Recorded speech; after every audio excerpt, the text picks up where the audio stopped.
এয়া হৈছে মোৰ হাঁহ আৰু কোমোৰাৰ তৰকাৰীখন আৰু এয়া হৈছে দালি আৰু বেঙেনা ফ্ৰাই আৰু নেমু এপিচ লৈ লৈছোঁ আৰু জুতি লগাই এতিয়া মই খাম।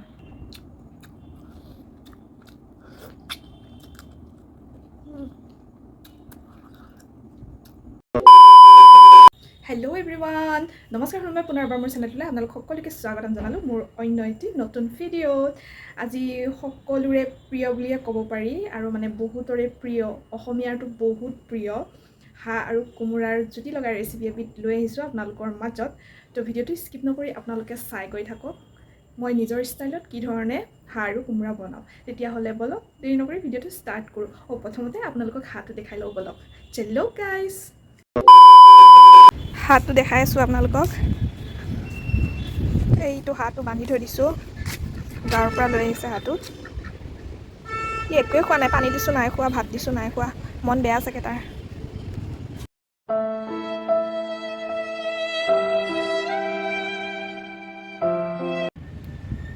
এইটো 2000 years later. হাঁহটো এতিয়া কটা বছৰত লাগি আছে।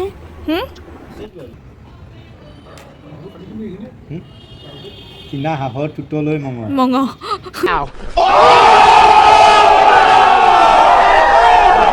অলপ হাঁহটো জ্বলাব লাগিব ন, সেইকাৰণে পুৰিবৰ কাৰণে জুই লগাই আছে মিষ্টাৰে।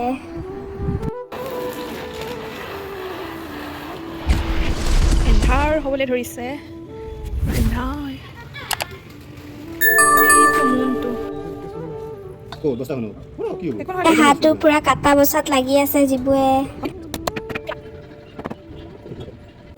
আৰু ইফালে মই কোমোৰা কাটি ৰেডি কৰিছোঁ, যিহেতু কোমোৰাই দি বনাম। আৰু এইখিনি হৈছে মাংসখিনি এইখিনি শুকান জলকীয়া, তেজপাত, আদা, নহৰু, পিঁয়াজ, গোটা নহৰু আৰু কেঁচা জলকীয়া, তাৰপিছত জিৰা আৰু ধনিয়াৰ গুটি।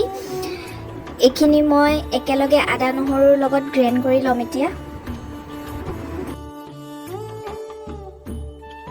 দিম আজৱাইন কেইটামান আৰু ইলাচি কেইটামান আৰু লং আৰু ডালচেনি।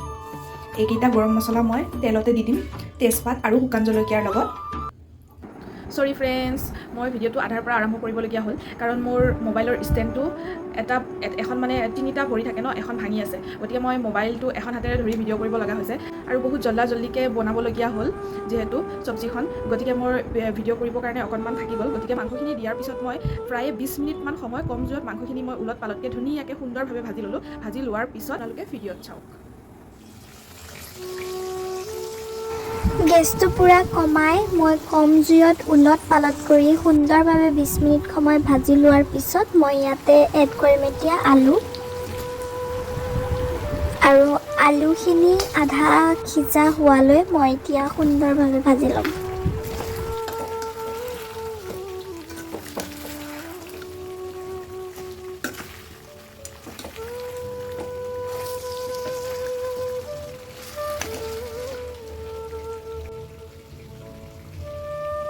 আৰু ইফালে মোৰ মুখৰ হাঁহি কি চাব আপোনালোকে, হাঁহৰ মাংস খাব পাম বুলি বহুত দিনৰ মূৰত। খুবেই ফেভৰেট হয় ন মোৰ, সেইকাৰণে।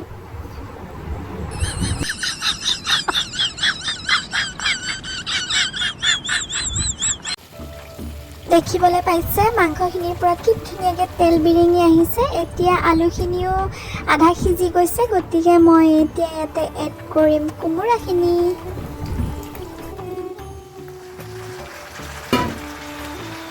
কোমোৰাখিনি দিয়াৰ পিছত চাৰিওফালে উলট পালটকৈ ধুনীয়াকৈ লুটিয়াই দিলোঁ।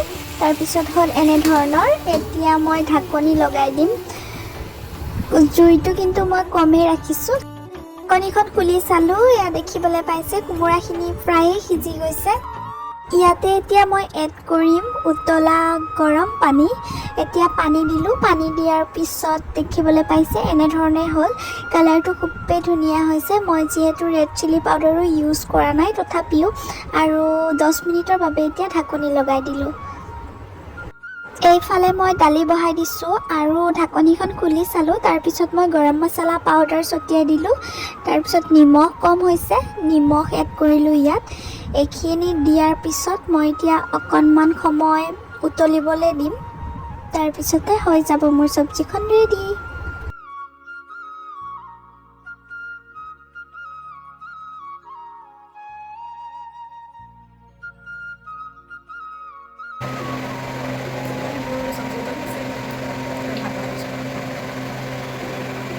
এতিয়া হৈ গ'ল মোৰ চব্জিখন ৰেডি। মই গেছটো কৰি দিওঁ বন্ধ।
মোৰ হাঁহ আৰু কোমোৰাৰ তৰকাৰীখন, আৰু এয়া হৈছে দালি আৰু বেঙেনা ফ্ৰাই আৰু নেমু এপিচ লৈ লৈছোঁ আৰু জুতি লগাই এতিয়া মই খাম।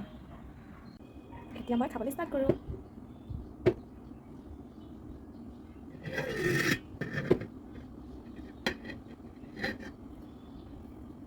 লাগি ধৰিলে অ'।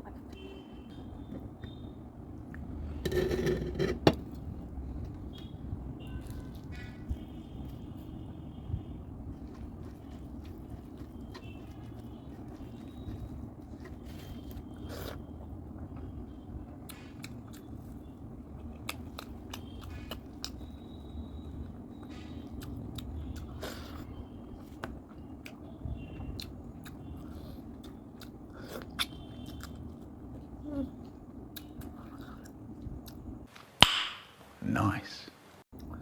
বহুত টেষ্টি, বহুত টেষ্টি হৈছে।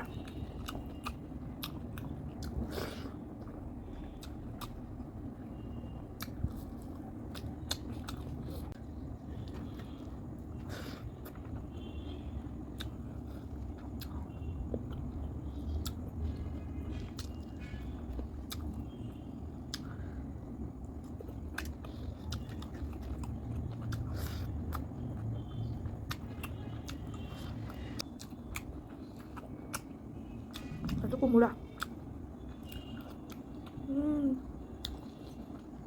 কি ধুনীয়াকৈ গলিছে।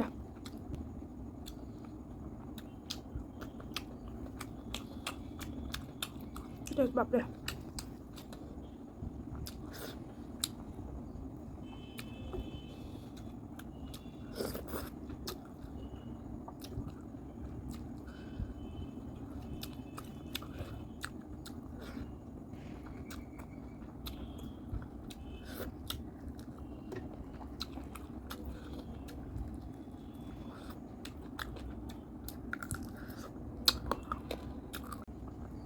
এবাৰ মাংসৰ জোলেদি খাওঁ।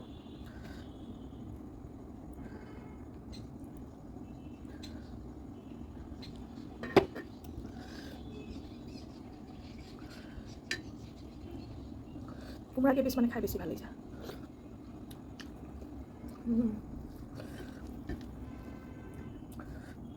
নেমু চেপি লওঁ।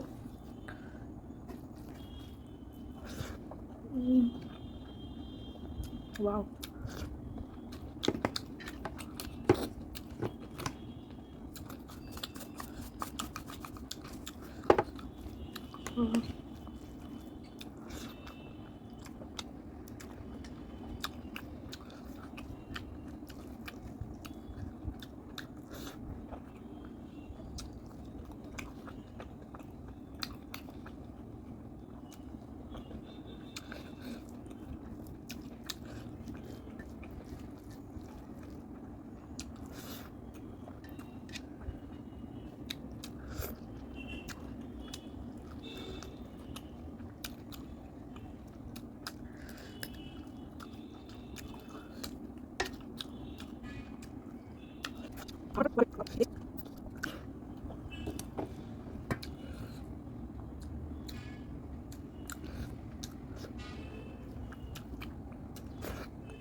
Wow.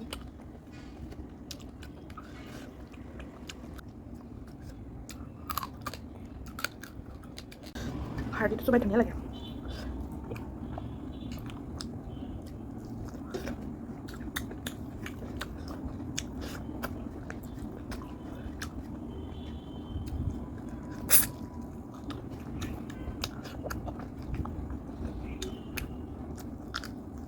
বাই ধৰি গৈছে নহয় আৰু অলপ নিমখ খাই দিওঁ।